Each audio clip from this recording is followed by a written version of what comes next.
Good evening and welcome to this special where we are going to be doing a monthly equity market outlook. And for the first episode, I thought it would be really nice to have our head of research with us. So we have Harshad joining in today. Hi, Harshad.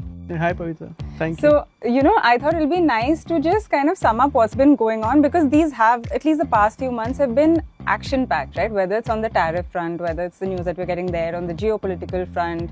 Of course, there was a big GST reset also which was announced.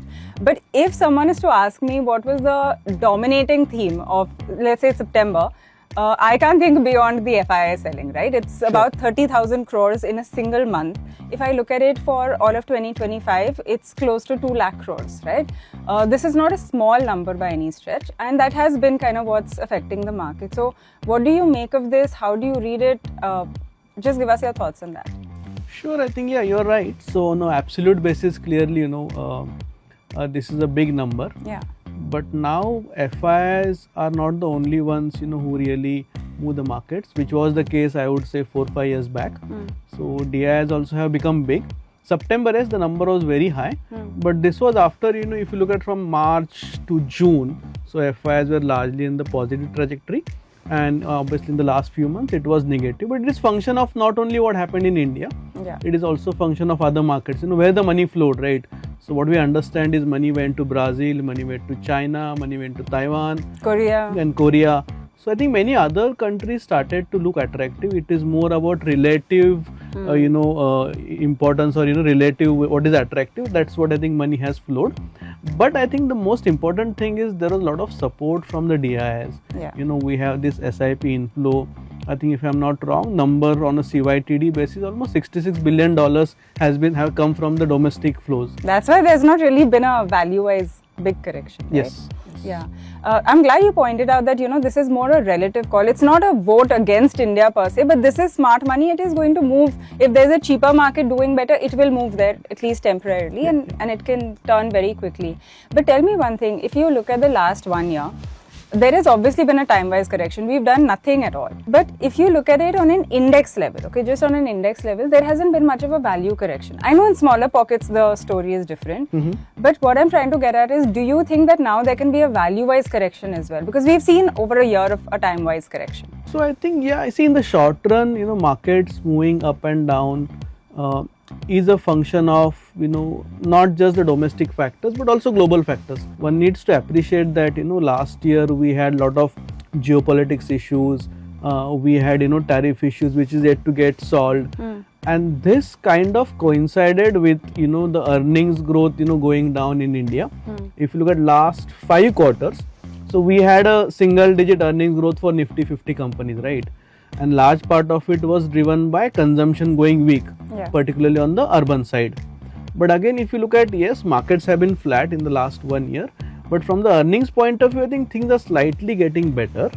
Government and RBI also have done a lot of things. I think subsequently we'll talk about it. So there are multiple factors which I believe should lead to earnings growth. FY25, I think Nifty 50 earnings were up by around 2 to 3%. FY26 Bloomberg consensus indicates that earnings will be up by 7%, but FY27 where things are expected to be normalized, earnings are expected to be up by 17%. So to that extent, I think as long as there is a earnings growth which markets are seeing, I think markets should hold well. Last 1 year not doing well, it's largely due to earnings.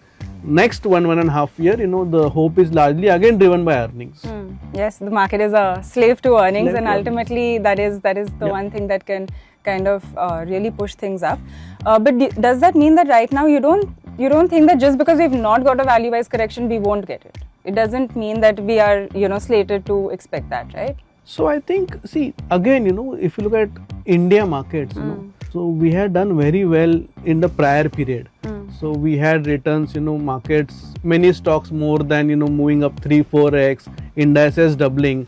So I think the return should not be looked on a 1 year basis. If you look on a 3 or 4 year basis, I think everybody has made enough decent money, in the Indian market. What is enough? Nothing is enough. That's why people keep asking us these questions. I think at a broader level, if you look at, let's say, like 20 years, right? So Nifty 50 has given 12% kind of, returns. So if you look at what does it coincide or what does it match it is largely in line with the nominal GDP growth rate. Yeah. So I think as long as you are making better returns than the underlying economic growth, I think we should be happy, I would say. Okay, you should be happy with that. We were talking about this yesterday, just obviously off camera, where sometimes it feels like the portfolio hit has been more, right? Because a lot of these pockets which did really well after COVID, which are the sectors that everyone wanted to be in, that's where the correction really came through. So a lot of portfolios are hit, but of course, like you said, earnings should start to pick up, and the market will start to reflect that and reward that in time as well. But if we are doing an equity market outlook, can you guess my next question? That is obviously on the tariff front. Sure, and those two big pieces of news which came. Of course, the immediate impact was quite high, both on IT and pharma.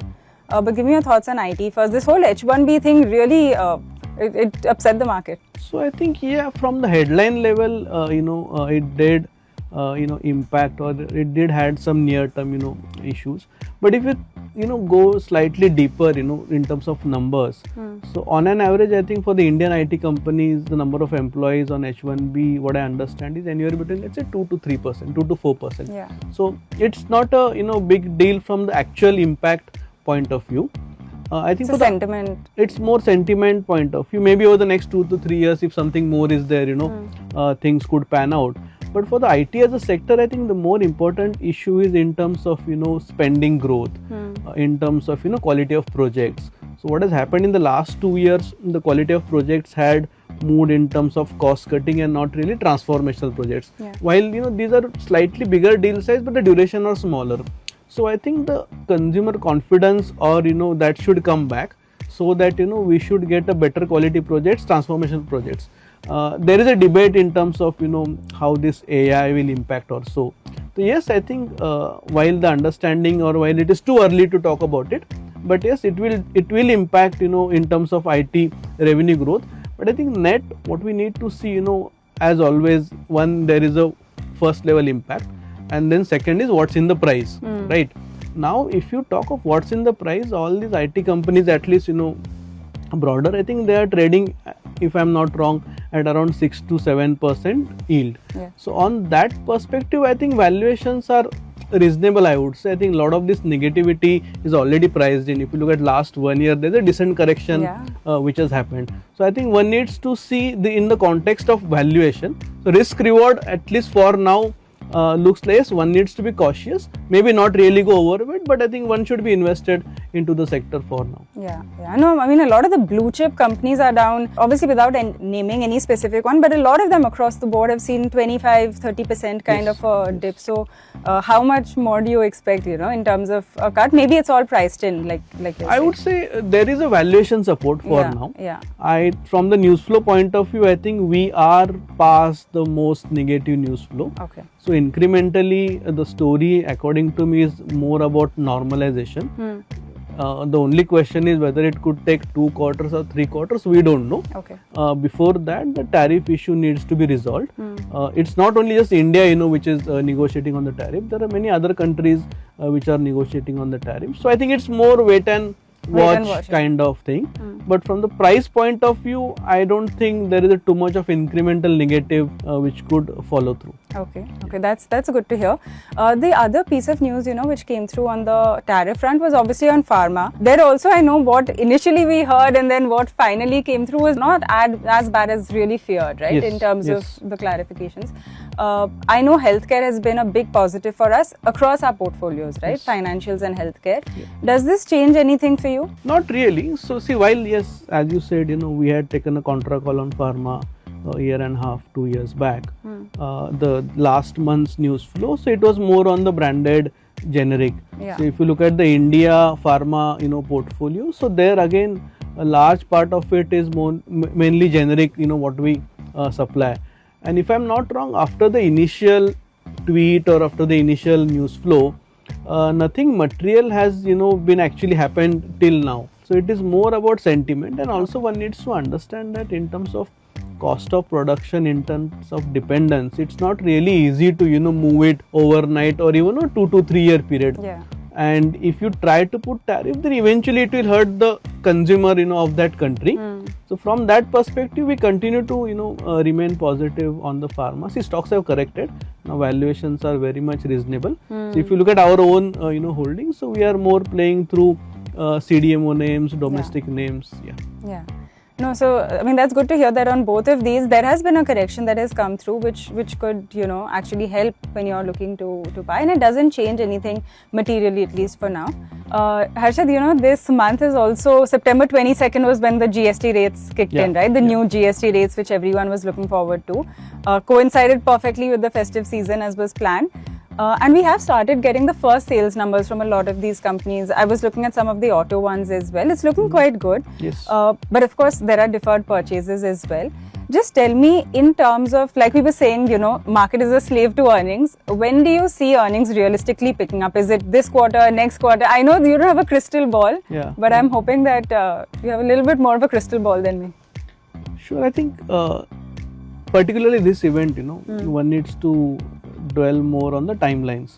So as you are aware, it was first announced on the 15th of August, right? Yeah. And the eventual order came much later. So there was a lot of anticipation, in the consumer that prices will go down. So to that extent, what happened is that many consumers deferred their purchases. Yeah. So when these companies will start to report September quarter numbers, so one needs to be cognizant of this fact. So September is not equal to July and August, and October obviously will be much different. So October sales, or from the 22nd September sales, will be cumulative of what was deferred. Yeah. So to that extent, I think earnings point of view, I don't expect. Actually, please don't look forward to the September quarter earnings. The conference call I look forward to. You need to more look forward to what is the commentary which management gives. But I think I am more hopeful in terms of December quarter numbers, because it also coincides with a lot of festivities. So I think actual earnings impact is more on the December and March quarter and not on the September quarter. But any which way, the point is, if you look at FY26 earnings growth as a whole, so there are not much expectation in the market. At headline level, Bloomberg consensus is showing 6 to 7% earnings growth. My expectation is, and I'm hoping that there could be some upgrade which could happen because of all this what government has done. Okay, so maybe in a couple of quarters is when we'll really get a sense of how much this has helped. In one quarter is obviously not really enough. But the one question, Harshad, we always get, and I'm just going to direct this straight to you. Pick a fund or maybe two funds that you think are well positioned. We have so many. Obviously, there are some which stand out more at any given point. Sure. Where would you invest today if I handed you cash? So clearly, I think theme of the current time period is consumption. Yeah. So I would definitely allocate slightly disproportionately on the consumption side. And on the pure equity front, I think either flexi or multi, clearly makes a lot of sense. And last but not the least, I think all weather products are the hybrid products. So one can also look at that. But one fund, if you were to ask me right now, is consumption. I think one I would look forward to. I can agree with that. And I think the other thing with consumption, which also should kind of lend a lot of comfort, is that it's very wide and diversified, right? I mean, if you look at it versus a pure sector fund, this covers so much, so it doesn't really carry as much of a risk as a narrow sector fund. This is something we've spoken about before as well. It will give you everything from autos to FMCGs to shampoos to jewelry, so it's very diversified in that sense. And retail, building material, a lot of many sectors. See, India per se is a consumption economy. So to that extent, there is a wide plethora of stocks to choose from for this fund. Okay, well, that's very helpful to know. Thank you for joining us for this outlook, as well as helping us narrow it down to some products that look good for now. Sure. Thank you. Mutual fund investments are subject to market risks. Read all scheme-related documents carefully.